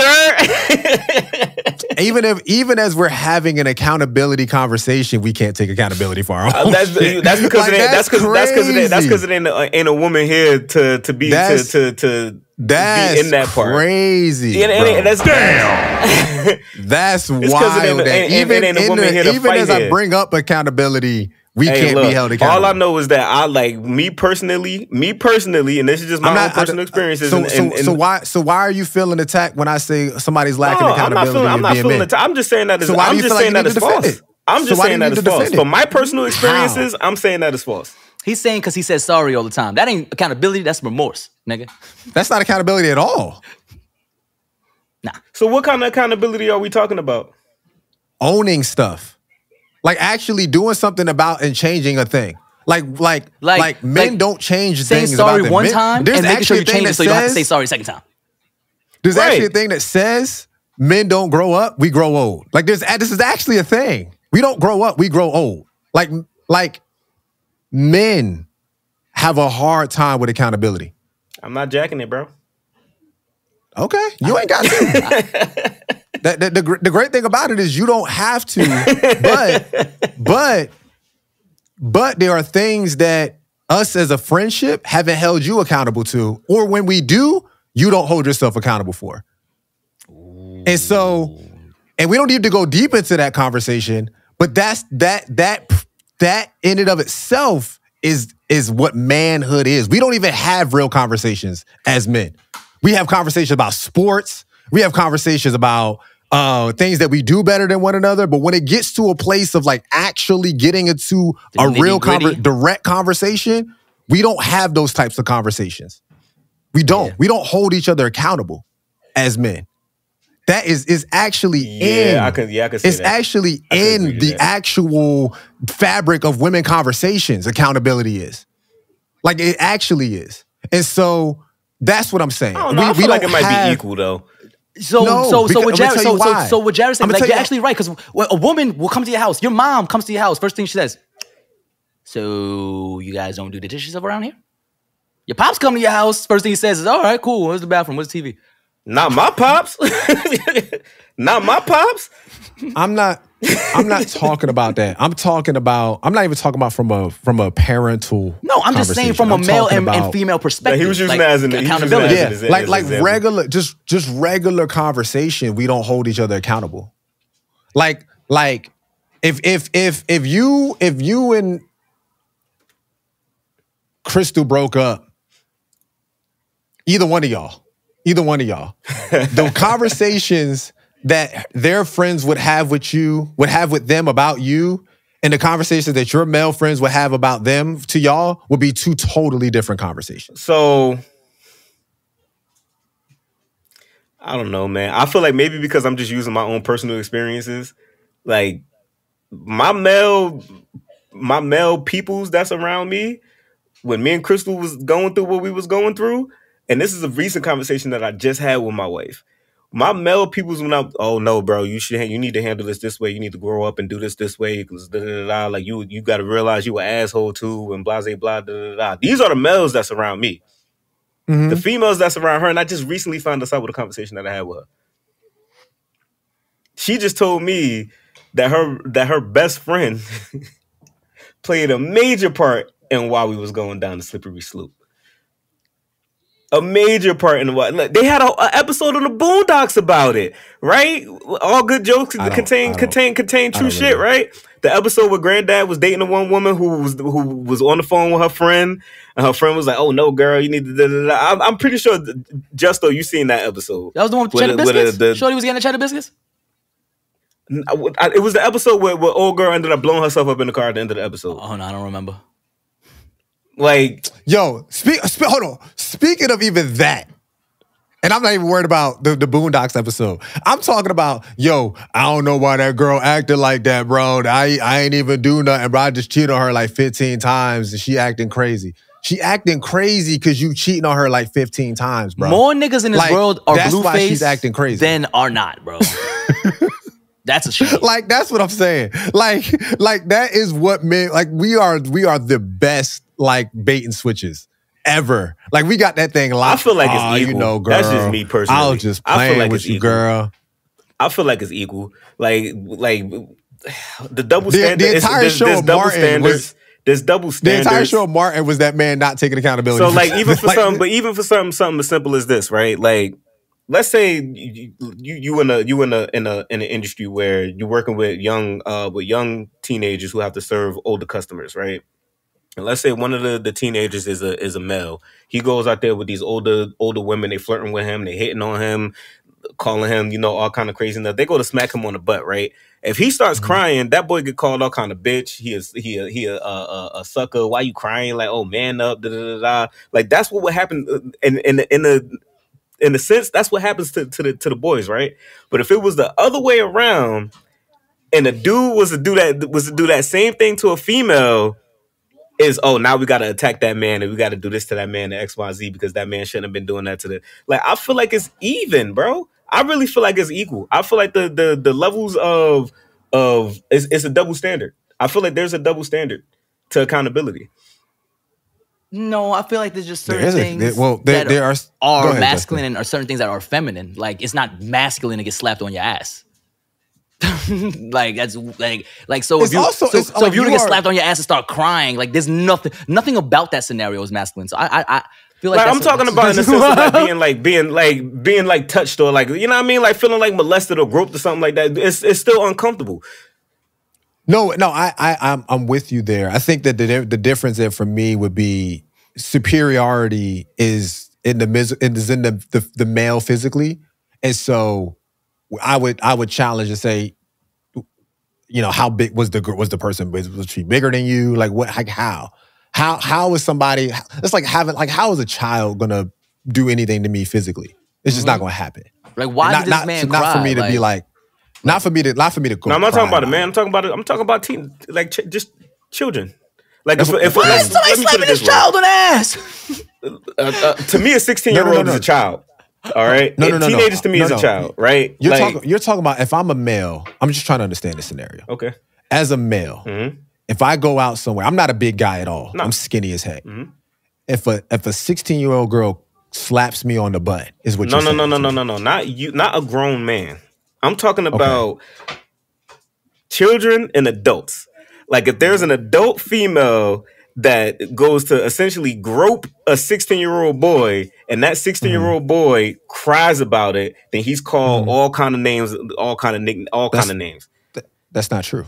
I see it, bro. I see it. So that also depends on the circle. If he's around a bunch of people with depraved people, then yeah. But if you're around a bunch of people who are legit, like, good people, then I'm like, yo, bro, that's rape, my nigga. Like, that's harassment. What are you doing? There's a woman, there's a martial arts woman who was blacklisted because she was 21 years old. She was revered in martial arts, and she sent some pictures to I think a 12-year-old boy, and she went to jail for that. Like, accountability. I'm not talking about that. I'm talking about having regular conversations. Why are you not in your child's life? Period. We don't have those conversations. What are you doing to better your life in 2023? What are you going to do in 2024? Men don't make vision boards so that we can hold ourselves accountable to that. That's what I'm saying. I feel like Vision board. I feel like people don't though. I feel like women do more than More. Pinterest is a vision board. It's a vision board that men are not damn on. near every woman has. Men are not on that. We don't have that type of stuff. But we are the leaders. We don't have vision, but we supposed to lead. How? How you going to lead? Leader, you want to lead. You want to be in a position. You want women to submit to you, but where are you leading them to? You don't even know. And I still feel like it's equal. And you don't want to have those conversations. I still feel like it's equal. Like I mean, you can feel that. So here we go. So I think that he feels like it's equal because of. All right. So put it this way, right? Let's say there's 100 people. I'm not holding a woman. No. I get it. There's so many things I'm not holding a woman accountable to, bro. Like if I'm the leader, I'm accountable. Period. If you want to be the leader, nigga, you accountable. Then you accountable. Nobody's mad at the programmer at X when X don't work. We mad at Elon. You the leader. Fix it. Fix it.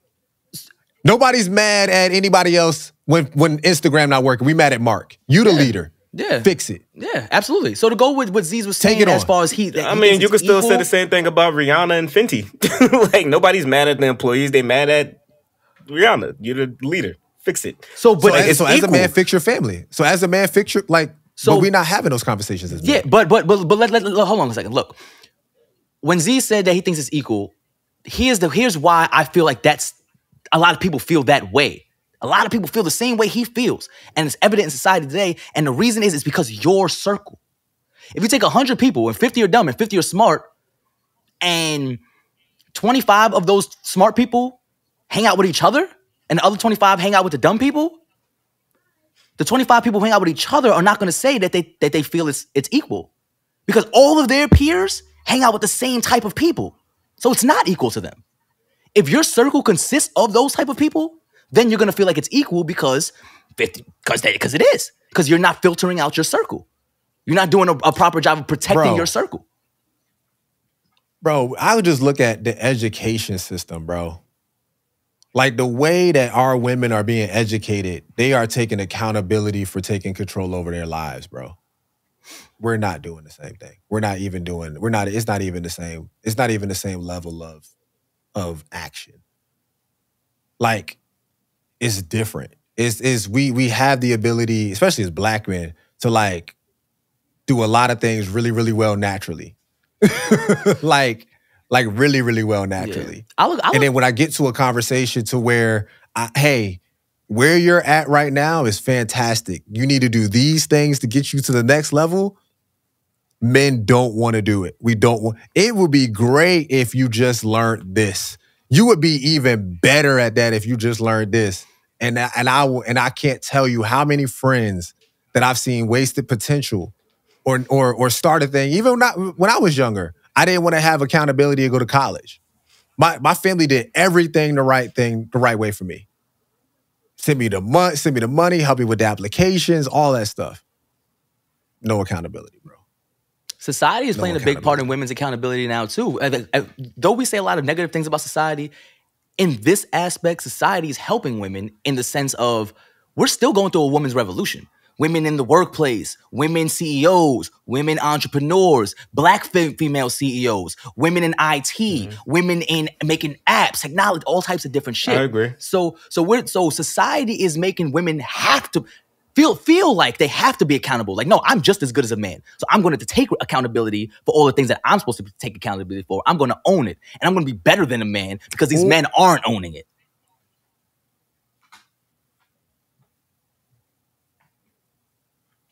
I could talk to any powerful woman. You could talk to any powerful woman and ask them if that's how they want to live their life. They'd be like, no, but there's nobody else that's going to do it for me. And I'm like, really? Because you killing it. And I could think of a lot of men who would love a partner like you. And they're like, yeah, but they're not owning it the way I need them to own it. And they're not stepping up. I think that's the part for me that's like the most, I don't even know if it's frustrating. I think that it's the most opportunity. I would, even if it is even, I think there's just a greater opportunity for men to do it because I feel like that's what we're supposed to do. So even from my place of accountability, I'm holding men just to higher accountable because we are the leaders. We are supposed to be the people that are like in the front line. This is true. Kind of doing the stuff. This is, but I kind of feel like it's a problem of how it's being done though, because women are being encouraged to be accountable outside the home more than inside. Like if you look at the statistics now, there's more single dads raising kids than ever before in history. I'm not saying it's more than women, but at all, but more now than ever. Yeah. So like women. There's gonna be a yin and yang. There's gonna be a balance there. The more women you have in the workplace working 12, 13 hours a day, the less mothers you have and wives you have at home. Taking I believe in nature and nurture. Men are nature, women are nurture. A man can build the house, a woman's gonna make it comfortable. You know what I'm saying? So yeah, the woman could probably build a house, and yeah, the man could probably make it comfortable, but this is just by nature. This is the way I see it. Biblically, whatever you want to call it, nature and nurture, like the man is this and the woman is this. You know what I'm saying? There's things that one can do that the other can't. Chelsea much more handy than I am. I gotta go take me a pee. I'll be right back. Chelsea much more handy than I am. So no, but that's fine. That's fine. But just naturally, you're built to be more handy than she is. You're built to carry heavier shit. You're built to be able to hit things harder. There's certain things that okay, she needs me to open the pickle jars. For sure. You know what I'm saying? But you know what I'm saying? The things that she's better at, like engineering or anything like that than you, is just because she spent more time on it. You know what I mean? Like like you said, she has a master's in certain things. Or she has like degrees in certain things that you don't have it in. Yeah. So it's gonna be goes back to earlier when I was talking about hard. She knows how to do it, so it ain't hard for her. You know what I'm saying? Well, I mean, and I guess going back to the other thing too, in regards to accountability, I knew when I met Chelsea that there were going to be certain things in my life that I needed to change because she was going to hold me accountable. And I wanted her to hold me accountable too. I was now courting a woman with a master's degree. You're going to have to come up with a different level of financial, money coming in because there's a certain lifestyle when you have a master's degree to which, she's going to want to live up to. Absolutely. Then you come into her house and you meet her family and they're like, oh yeah, I gotta level up in this banking world, right? Like, or not even think about that. Like, oh, okay, I'm straight. We straight. We got enough money to do we should be good. Yeah. It's a different level when you have, once again, when you're holding yourself accountable to things that are greater than you. And I think that is, as you think about friendship, you're like, oh man, you should want to do things or meet me where I'm at on certain things because it's greater. Our friendship should be greater than you. If there's something that I'm doing that you aren't interested in naturally, you should at least spend some time to do it so that just in the sense that we could just share that moment. I bought NBA 2K to spend time with my boys. Yeah. Because that's how much I value the friendship as opposed to, I mean, I could just be scrolling on Instagram, but I felt like it was much more valuable to be to go buy a PlayStation 5 and get a headset and all that sort of stuff so I can actually talk to you guys. And that's, I think, and that's where people's disconnect comes from. Because a lot of people will be like, oh, I don't like playing video games. Well, I'm not asking you to play a video game. I'm asking you to spend time with me, bro. Like, hang out with me. We live 8 states away from each other, my nigga. How the fuck else are we gonna hang out? What am I supposed to go FaceTime you and go to a movie and hold you like this? So we can watch a fucking movie together? Like you trying to hold me in the movies? I'm just saying, bro. Movies. That's crazy. I mean, there's certain movies that I want to go with my dudes. This what I come back to? There's certain movies I want to go see with my guys that I don't want to, like, it's better than go see with my lady. You know what I'm saying? Like, if she not wants us movie, holding each other not us holding each other going to watch Blue Beetle. Bro. 8 states away. 8 states away. But this is what I'm saying. Like, we would have Netflix parties. It's bro, the watch parties, bro. It's the prioritization. What are you prioritizing? I'm not prioritizing a video game. I'm not talking about the game. You could suck at this game. I don't care if we win or lose. I'm just trying to chop it up with you, get on the headset, talk to you, have some fun, probably make fun of you because you suck so much. But it's all gonna be in friendly banter, bro. That's how I used to feel when I want y'all to play Apex, man. Nah, Apex is fucking terrible, bro. I'm not fucking going in. Fuck, bro. I don't give a fuck how close we are. I'm not putting that cancer in my body. Apex just be it be a sleeper game, bro. You be running around for like 20 minutes and then just die. Like it will be nothing going on for like 20 minutes, and then all of a sudden you be in like a war with like between two different crews and you just dead somehow. Like how did we magically get here at the same time? That's how you do with us with 2K. That's how I did with Madden with Z's and them. Crazy. Like it is. You got to do something, and sometimes you'll end up having fun. You might be like, nah, it's not really my thing, and then do it. I'm like, oh shit, that was actually pretty cool. I might want to do it. I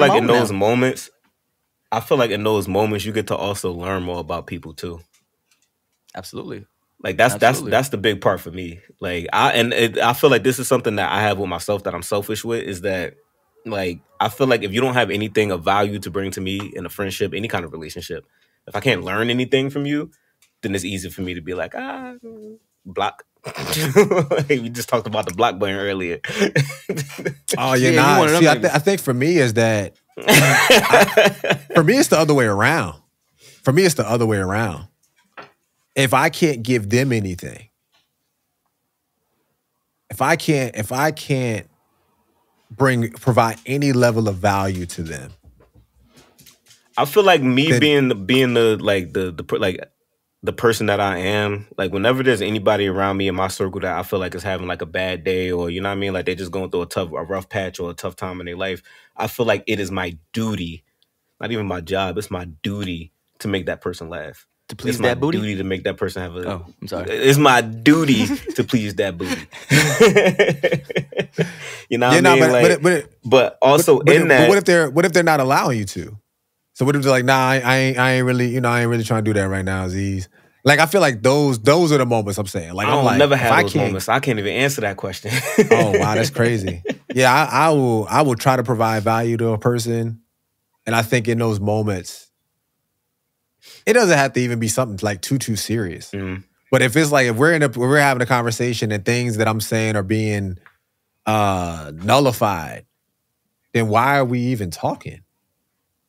Why are we even having a conversation? I get that. We're supposed to be. It's like a friendship to me is an exchange in value, and once again, if I have an abundance of something, I'm going to try to give it out to whoever will take it.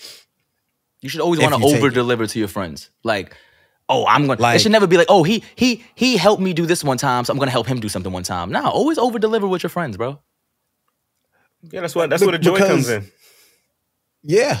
I mean, because I don't know what you're going to be. One of the great things that guy Eric, when y'all came down here last year, we went up at the V103. Yeah, he's like, you always want to bring value to people no matter what. Because you don't know who they're going to be. Mm-hmm. You don't know who they're going to be. So people block opportunities so fast because of where the person is today. I'm not worried about where you are today. I'm worried about where you're going to be. And so if you're in a place where you're in transition, you're like transitioning careers, or you're trying to better yourself, or even like, Justin and you and I talk. Quite a bit. And we talk about your transformation between last year to today and how your brain and your heart and things have been transformed over the last year. How your boy is sanctified. That's way more interesting to me than who you were last year. I don't give a damn who you were last year. Yeah. I couldn't care less. For me, it's who you are today. It's always been that way with me. Mm-hmm. Which leads me to the next question that I want to ask, man. And this is off topic. And hopefully, somehow we bring it around full circle. I'll figure it out a way. So, if you was cool with somebody, right, that like you've been friends with this person for, I want to say like 15 years, right? I feel like 15 years is a long time to be friends with somebody. Like, it is. You friends with somebody for 15 years. This person has never wronged you. Anytime y'all out and this person sees like a homeless person, he giving them the shirt off his back. You know what I mean? To a cold person. You know what I mean? Giving food to the needy. That kind of person. His heart is just he got the biggest heart, right? And then you find out that that 2 years before you knew that person, that he was arrested for pedophilia. Now, he's never done these things around you, and he hasn't done these things since he was released from prison or whatever. Do you judge that person? Do you like say I'm not friends with you no more? Do I? Yeah. No. What about you, Jesto? This person have been around your kids. He'd been around your wife, your daughter, all that. I don't judge people for what they've done to others as if it'll be done to me. Now, don't get me wrong. I safeguard. Like, I'm not, if you stole from somebody else, I'm not gonna not be your friend because I think you're gonna steal from me. But I'm also gonna understand that that is in you. So it might not be wise for me to leave a stack of cash in front of you when I go to the bathroom. You know what I'm saying? I'm just gonna understand how our relationship needs to be. It's not gonna stop me from being your friend. It may alter certain things that we do. Maybe we won't have family time if you're a pervert. You know what I'm saying? You can't be around my kids and my wife and shit like that. Maybe we're just not gonna go to the McDonald's that got the play place. Yeah, you know what I'm saying? Like, I don't want to be around that. You know what I'm saying? And I'm never gonna support that if I know if you're on some like trying to pick up underage girls and that ain't my cup of tea. Don't invite me out to that shit. And if you do, now I'm gonna feel disrespected. Now I'm gonna feel like you think that that's me as well. Just like a thief. If a thief invites me to go rob a bank, why are you inviting me to go rob a bank, bro? For what reason? That's not what I do. Nah, listen, bro. I've done some heinous things in my life, bro. And that's why I can't judge. If people held me to those things and said that I was that person, I wouldn't have anything that I had today. Which is why I have to give the glory to God. Because if God has forgiven me for those things, and he continues to forgive me for things that I'm doing, then I would not be a godly person if I did not extend. That's a fact. And even if you're not a godly person. And what's that? I was going to say, even if you're not a godly person, if your relationship with this person was built on something, you're not just friends because we went to school 15 years ago and I still recognize him today. That's different. But if your relationship, this 15 years was built on something, you guys have a firm foundation, like this, like there's a reason why you are friends. I don't think that outside actions should dictate how this goes. Yeah, I think ultimately for me, I'm just I'm in a space now where a lot of my perspective is big picture. It's not. I don't live in the minutes like I used to. I live in the hours now. Because a lot of people have bad minutes, and they realize after they've had the bad minutes that it was a bad minute, and then we get to a place where we can make the hour better. I'm not going to stop the hour. I'm not going to stop. I'm not going to stop the hour because we had a few bad minutes. I'm just not. That used to be me. Oh, we about to settle this right now. You got me effed all the way up. Da da da da da da da. That used to be me holistically. And as I've gotten older, like I said, people are doing their best. I don't know. I'm not even trying to make an excuse for him because God is all knowing. But there might have been things that were going on in his life that kind of made that happen. That same thing could have happened to him. I don't know. And it's not my position. I'm not in a position to where I have the ability to judge because I don't have all the context. But that's me judging that person is never a commandment. The commandment is to love that person as I want to be loved. And if I want to be forgiven, I should forgive. Yeah, and there's a lot of lost context in a lot of that stuff. Like, oh, he was 20 and she was 17, but she was in a club that she shouldn't have been in. Which obviously, if you're in this club, I'm going to assume that you're supposed to be here. Like, and then I'm not going to card everybody. Even if it was the worst, bro. Because even if it was the worst thing, even if you knew that, like, bro, I've done some heinous, ugly things that I could easily get canceled for. You ain't never touched on nobody. Thank God I'm not that person. You ain't a toucher, bro. What happened? Did you vote for Trump? You don't know what I've done. You only know what I've told you I've done. You have no idea. Yeah, but you ain't no toucher though. Don't tell me you did the worst thing possible and bought a MAGA hat. Oh no. Oh, yeah. Right. That's what I'm saying. and then January 6th happened, and I realized that this guy is crazy. But you a MAGA supporter still. Like, no, that was me last year. Like, people think that people just stick to how they are. Hey, man, free Big Don. Big Don. Like, Donnie Dollars.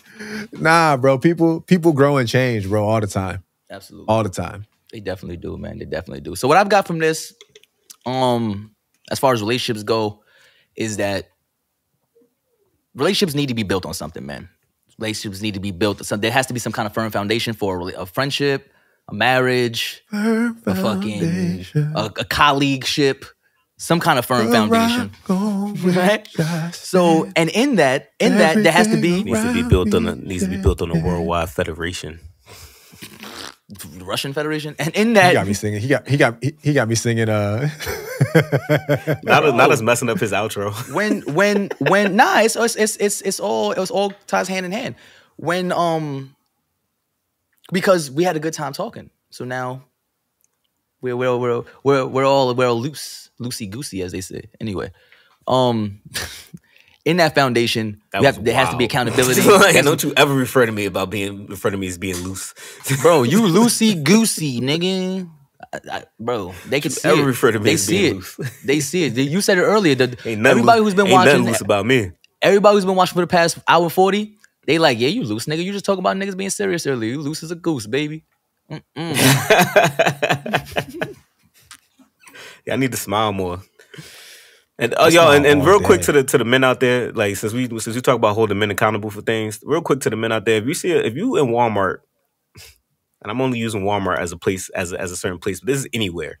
But if you're in a Walmart and you see a woman is power walking and she ain't got no smile on her face and she look like she focused and she trying to get what she trying to get and get up out of there, stop telling that girl you need to smile more. Don't tell that girl she need to smile more. She don't need that kind of advice from you. Leave her alone. You don't know what she got going on in her. That's a horrible pickup line. That's a horrible pickup line. That don't work? It don't work. Stop telling those guys. Those guys are just loving everyone like God told them to, bro. Nah, they don't like that. You know what's crazy? Men are gonna hear that from you and not hold themselves accountable. They not.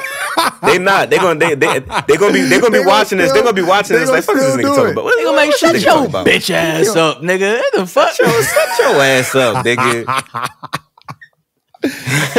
Oh man, nah, that's crazy. No, I think that for me, I think ultimately, if we're talking about relationships, it's bigger than you.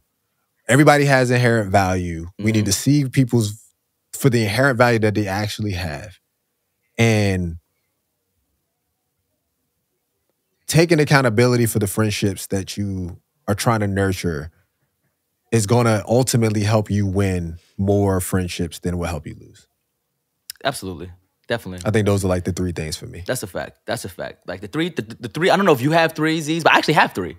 Like for me, it was accountability, prioritization, and selflessness. If you have those three things, if you're accountable for your actions, accountable for who you are, if you prioritize what's important to you and what you believe in, and if you're selfless in that regard to giving to the thing that you prioritize, it's a winning combination. There's no way that you can falter. There's no way that the problems that arise are gonna be your fault because you did what you needed to do. Now, I don't know about fucking Walmart straggler over there, but that's how I see it. He be walking around Walmart shaking his head at men. I think motherfuckers be. I think he knows that because he be power walking through Walmart. Motherfuckers be like, hey, you. Put a smile on your face, big daddy. So what it is, so here's the thing, bro. I don't know what it is about me, bro. Some lady smacked his ass and told him to put a smile on his face. Peep game. That's what it was. Peep game. I need y'all to hear me out. What it is that a lot of people come to me and vent to me about things. Whether it be men, female. A lot of people come to me and vent to me about things. And women come to me and tell me, so let me tell you what happened to me today. I was walking minding my business, and this dude gonna say to me, "Oh, you need to smile more."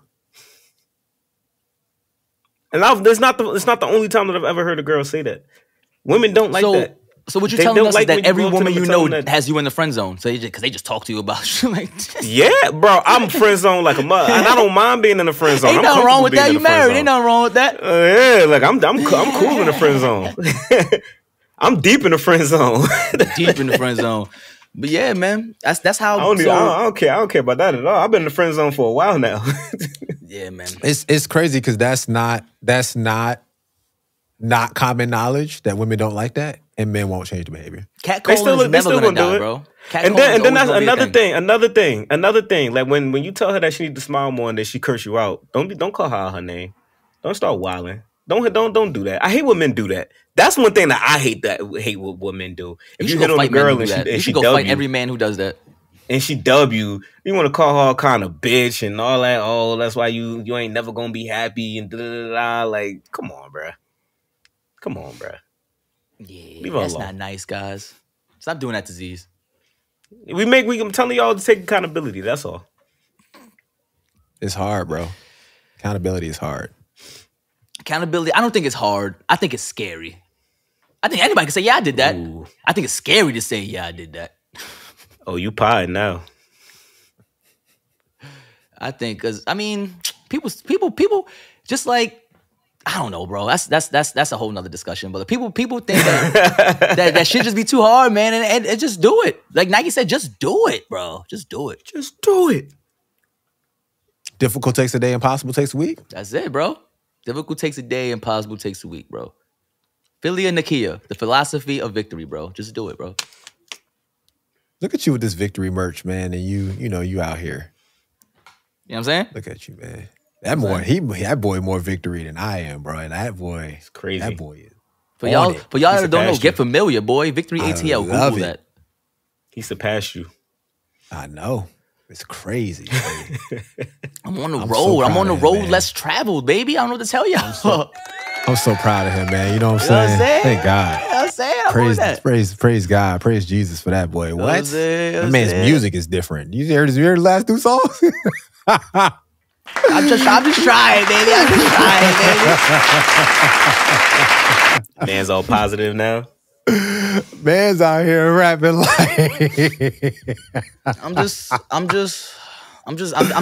doing what I was put here to do, man. I'm tired of trying to take my own path. I'm doing what I'm gonna do what I was put here to do, not what I want to do. Prioritize. I love it. Yeah, man. Cool, but again, man. I appreciate you guys. I ain't got nothing else in regards to marriage, man. Marriage is the best thing ever. If you I encourage people to get married. Yeah, like it's the best thing ever. It's the bomb. Yeah, if you're doing it for the right reasons, if you find the right person, do it. Go through pre-married if you can. Marriage counseling is not just for people who are married. There's pre-marriage counseling that can help a lot of people. Okay. Yes, and then marriage, and it's like breathing. You can't just inhale one time. You got to exhale and refresh and refresh and refresh and refresh. Sometimes go through it. Sometimes it's hard and you got to beat your chest. Nah, I'm just saying, don't do that. So yeah, but I love my wife. I love you, baby. Nice. I'm glad we all love our spouses and our significant others, and we not out here catcalling and cheating on the podcast in front of everybody. She alright. Nah. Oh man. Now, can we talk about real quick? This is the last thing, bro. Nah, I'm good. Can we talk about how pod, baby. When I post pictures by myself or myself, I'm trying to, you know what I'm saying, exalt myself. The internet don't do nothing, bro. But when I put a picture of me and my girl up, it don't matter what's going on. Because we love seeing love. Bro, it just goes because we love seeing love. I'm not liking a picture of just you, bro. I'll look at it, bro. I'm supposed to like the shine bouncing off your head or something. Ain't nothing about that I'm gleaming about. That's crazy, bro. I just keep scrolling. When I see you with your lady, I'm like, look at them.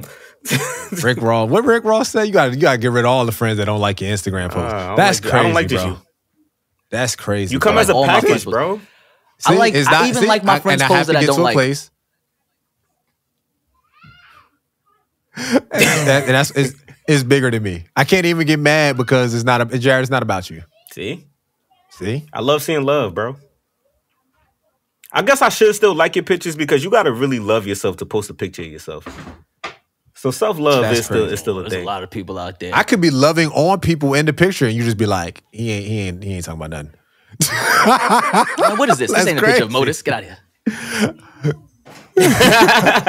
Ain't no speakers on there. You bring to me right now. I could FaceTime this. I could FaceTime him for that picture. That's what I'm saying. I see you all day. I'm gonna start dropping my OnlyFans pictures so you can double tap. You gotta post something. You gotta post an action shot, like you kicking in the air or some shit for me. You gotta be doing a karate move. Gotta have some substance. A full roundhouse. carousel of roundhouses.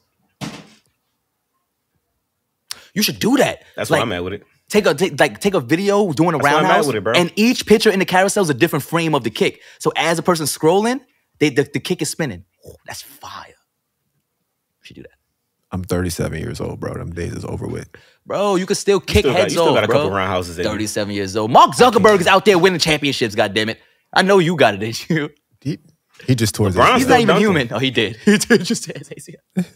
He won that tournament, though, Mark didn't he? Zuckerberg just tore his ACL.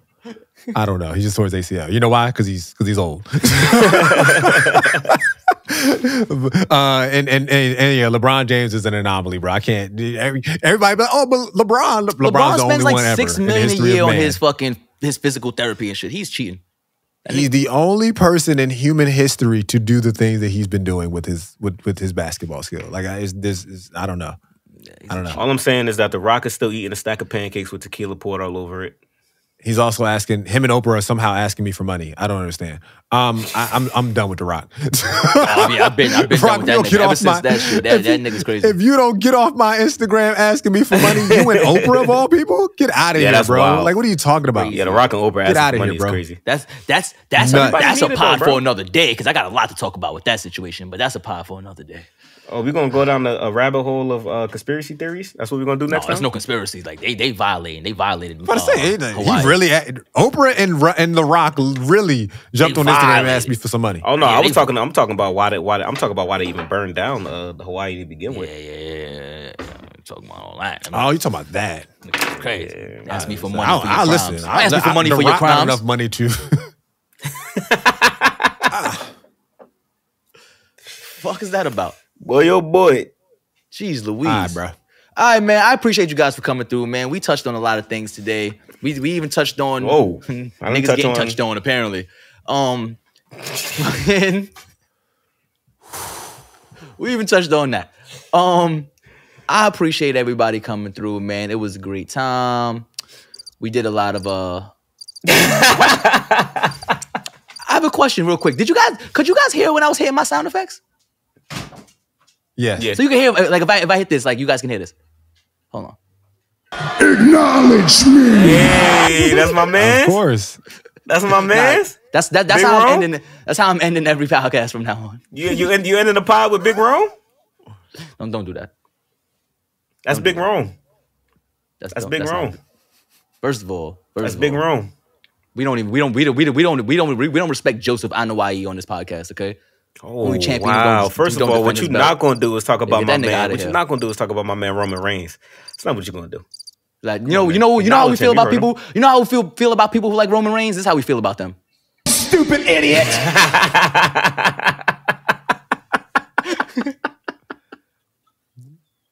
Justin Big took his Rome? positive. Justin took his pod to the next level. Bro, I had to get him. I saw you had him. I had to get him. He couldn't wait. He couldn't producing wait to now. let that one off. That boy producing now, boy. You see him? He couldn't wait to let that one off. I'm saying, but yeah, I appreciate you guys, man. Oh man. Before we head out, tell the people, Z's, Jared, tell the people where they can find, any podcasts, any music, anything, to find you guys, social medias, whatever. Do some shameless plugs. I like that. I'm gonna let J Red go first. Oh man, Jared.153 on Instagram. Jared Wright on LinkedIn. 153 Pod Street. Everywhere. 153podstreet.com. Hit us up. We will host, launch, or monetize your podcast for you. And I guess so. We're called Higher. That's a podcast. So if you liked anything that I said today, anything, and you want to hear more, We're Called Higher is a podcast that we kind of discuss where everyone else is and where we're called to be. And I would love to have you guys be a part of that experience. Beautiful. I love Y'all it. already know where y'all can find me at, man. BLZs. You can check out my new single, Lay 'Em Down. Streaming everywhere, man. Free Palestine. Down with genocide. You know what I mean? That's just the kind of energy that I'm bringing. And yeah, BLZs on everything. BLZEEZ. Everywhere. Nice. All right, so you guys heard these guys' shameless plugs. Go follow them. Don't follow them. Nobody really gives a fuck. But always tune back into this show because it's the place to be. You know what I'm saying? But now, definitely go listen to VLZ's music. Great stuff over there, dope shit. If you're tired of all that bullshit, mumble rap and all that nonsense nobody's putting out with no substance, check out VOZ's. Like he said, all streaming platforms. We're Called Higher podcast actually is a daily podcast that you guys can check out. It's not No, isn't it? No, not anymore. Not anymore. Oh, okay. So it's not okay. I can't. So it's not sustainable. It's not a sustainable business model for Jared Wright. So and that goes to show how much 153 Pod Street is doing. There's so much going on that he can't even do his daily pod. So, he can't even keep up. He can't keep up with even himself. keep up with his own shit. This guy's so much going on. All right, man. That's what we love to hear. Right, Man's so busy. But yeah, check those out. Again, tune in to the next episode. Appreciate you guys having you here. Be safe, man. Later, y'all. Love you, bro. Peace out.